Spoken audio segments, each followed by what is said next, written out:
कल्याण टिटोळामधील बल्लानीमध्ये एक दुर्दैवी घटना घडलेली आहे। शाळेची सुरक्षा भिंत पडून या ठिकाणी 3 लहान मुलं जखमी, तर एकाचा 11 वर्ष मुलाचा मृत्यू झाला आहे। मी सध्या उभा आहे बल्लानी परिसरामधील त्याच के इंटरनॅशनल स्कूल परिसरात आणि आपण पाहू शकता या ठिकाणी जी सुरक्षा भिंत जी आहे ती बांधण्यात आली होती।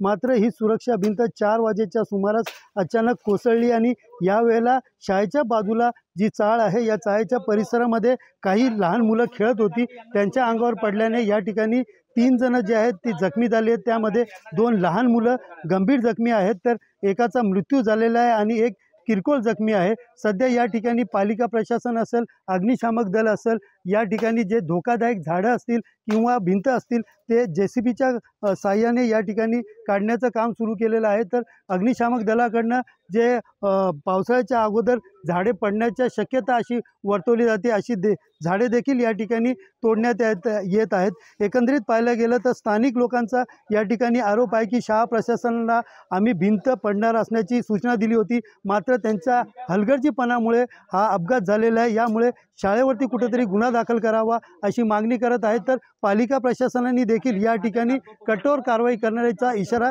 या ठिकाणी दिलेला आहे। कॅमेरा पर्सन दिनेश जाधव सह सुनील जाधव, TV9 मराठी, कल्याण।